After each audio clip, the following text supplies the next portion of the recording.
नमस्कार। हमारे YouTube channel सेविकाओं की आवाज में आपका स्वागत है। बहनों, आज हम बात करेंगे उन कमेंट्स की जो कमेंट्स कभी कभी आते हैं हमारे ऊपर कि आपके द्वारा झूठा वीडियो बनाया गया है, जबकि ये कुछ लोगों के द्वारा होता है जिन जिन संगठन का मैं विरोध में बोल रही हूँ या जिनकी सच्चाई को मैं उजागर कर रही हूँ, वैसे संगठन के लीडर होंगे ये ऐसे कमेंट करने वाले। लेकिन फिर भी आप जानते हैं कि मेरे चैनल का नाम ही है सेविकाओं की आवाज। हम सेविकाओं से जो आवाज निकल कर आता है वो अपने चैनल के माध्यम से आप लोगों तक पहुंचाते हैं, या फिर जो भी जानकारियां हमें आंगनवाड़ी सेविकाओं से संबंधित मिलती है, इसके विभागीय मिले या सेविकाओं से मिले, उसको हम प्रसारित करते हैं अपने यूट्यूब चैनल पे। और अभी तक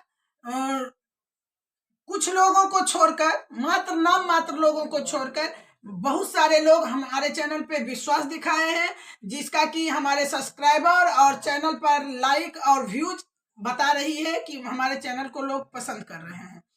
क्योंकि हमारे द्वारा जो भी प्रसारित किया जाता है उसको मतलब बिना प्रूफ जाने, बिना पूरी जानकारी के हम अपने चैनल पे प्रसारित नहीं करना चाहते हैं।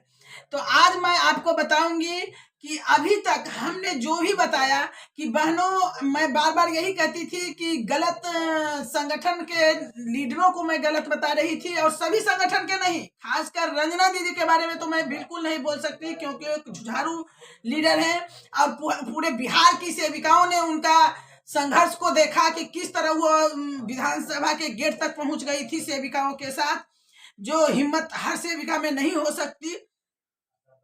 मैं उन संगठन की बात करती हूं जिन संगठन के कुर्सी पर ऐसे व्यक्ति विराजमान है। मैं बार बार हर शुरू से ही कह रही थी कि जिनका कहीं दूर तक कोई सेविका से नाता नहीं है, संगठन बस चंदा तसीलने के लिए बना है, एक रोजगार के रूप में उन्होंने इसको सृजित कर लिया है। तो आज तक मैं जब भी बोलती थी तो बहुत सारे सपोर्ट में कमेंट आए, लेकिन कुछ के ही कमेंट लेकिन विरोध में होते थे। उन्हें लगता था कि मैं बस बकवास कर रही हूँ या किसी एक का विरोध कर रही हूँ, लेकिन ऐसा मैंने नहीं, आपके मंत्री जी भी कह रहे हैं, और उससे मैं सबूत के, आज भी जो मैं कह रही हूँ वो सबूत के साथ कर रही हूँ। और आप जानिए कि मंत्री जी भी इस संगठन के बारे में क्या बोलते हैं, किस तरह उसी के कारण, उसी संगठन के कारण हमारा मानदेय जो बढ़ने वाला था वो रुक गया और हमको नहीं मिल पाया। तो बहुत सारी ऐसी चीजें हैं जो हमारे उस संगठन के द्वारा मांगी जाती है, और विभाग जो है उस पर कोई एक्शन नहीं लेना चाहता है, क्योंकि वो जानता है कि संगठन इसका वाहवाही लूटेगा, विभाग के द्वारा दिया जाएगा, और उस चक्की में सेविका बिल्कुल पिस जाती है। तो आज जो है हम ये बात जो बोल रहे हैं वो बिना बेवजह नहीं बोल रहे हैं। आज फिर हम आपको सबूत देंगे कि इस संगठन के बारे में जो हम विरोध में बोलते हैं, तो आप लोगों को लगता है कि विरोध में बोला जा रहा है। नहीं, मैं विरोध में नहीं बोल रही हूँ, मैं सच्चाई को उजागर करना चाहती हूँ, सेविका बहनों की आंखें को खोलना चाहती हूँ, क्योंकि मैं उस संगठन से जुड़ी हुई थी, और जब मेरा वहां विश्वास टूटा, मैंने उसकी सच्चाई देखी, तो उसी दिन मैंने संकल्प ले लिया कि अपने बहन को बिना जगाए हम नहीं रहेंगे, और मैंने जगाने का काम शुरू कर दिया। तो आइए मैं सबूत के तौर पर एक वीडियो पेश कर रही हूं आपके पास, पूरा सुनिएगा, ताकि आप जो मैं बोली हूं वो सच्चाई है या नहीं है आपको पता लग जाएगा। हित में एक नहीं अनेकों काम करने का काम किया है, तो हम लोग आइए और आपके बारे में हम लोग इतना बता देते हैं। एक बात हम लोग आग्रह करेंगे, पैसा कम हो या ज़्यादा हो, हमारे नेता दे रहे हैं, हमारे मुख्यमंत्री जी दे रहे हैं, लेकिन बात अगर आप लोग दूसरे के फेर में पड़ जाते हैं, यह कहीं से भी उचित नहीं है। हम लोगों ने हड़ताल पर जाने से पहले बुला के कहा था कि आप लोग हड़ताल नहीं कीजिए। निश्चित रूप से इस बार कहीं ना कहीं हम लोग को जानकारी है, उस विभाग के मंत्री हैं, आप लोग का मानदेय बढ़ेगा, लेकिन जिन लोगों ने बात नहीं माना, उसके बावजूद भी हमने विभाग में कह रखा था कि एक भी चयन मुक्त नहीं करना है, और 1 महीने तक हम लोग के विभाग के भी पदाधिकारी चयन मुक्त के पक्ष में नहीं थे। इसके बावजूद भी कुछ चयन मुक्त हुए, और पूरे बिहार में 20,000 सेविका का चयन मुक्ति हुआ। हमने अभी हाल फिलहाल 5-7 दिन पहले माननीय मुख्यमंत्री जी से कैबिनेट में आग्रह किया कि जितने भी चयन मुक्त हुए हैं सबको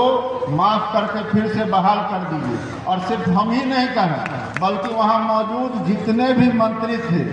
सीनियर से सीनियर मंत्री, सभी ने कहा माननीय मुख्यमंत्री जी जो काम करने जा रहे हैं वो हम यहाँ से अभी नहीं बोल सकते हैं, लेकिन आप समझ लीजिए कि जितना आप लोगों ने सोचा होगा उससे बेहतर आप लोगों के लिए व्यवस्था होने जा रहा है। और आपको यह भी बता देते हैं कि सभी जिला से 2 से 3 दिन के अंदर में आप लोग को बुलाहट होगा, भले 2-4 ही लोगों को बुलाहट हो, प्रत्येक जिला से माननीय मुख्यमंत्री जी बुलाएंगे और आप लोग से बात करके आपके हित में जितने भी अच्छे काम हो सकते हैं वो करने के लिए जा रहे हैं। इसलिए आप लोग निश्चिंत रहिए। आप लोग आए हैं तो डॉक्टर नीलांबर चौधरी जी के जयंती समारोह में आए हैं, तो उन्होंने तो बहुत कुछ किया है, तो यहाँ से आप लोग निराश होकर नहीं जाइए, खुशी मन से जाइए। जितना सोच के आए हैं उससे ज़्यादा लाभ आपको मिलने वाला है। इतना ही बात कह करके और फिर से आप सभी का हम लोग अभिवादन करते हुए अपनी वाणी को यहीं रोकने का हम काम करेंगे। कहने के लिए बहुत सारे बात हैं, क्योंकि अभी पटना जाना है, कल हम लोग को फिर 11 बजे पार्टी कार्यालय में बुलाहट है, कर्पूरी जयंती होना है, तो इसलिए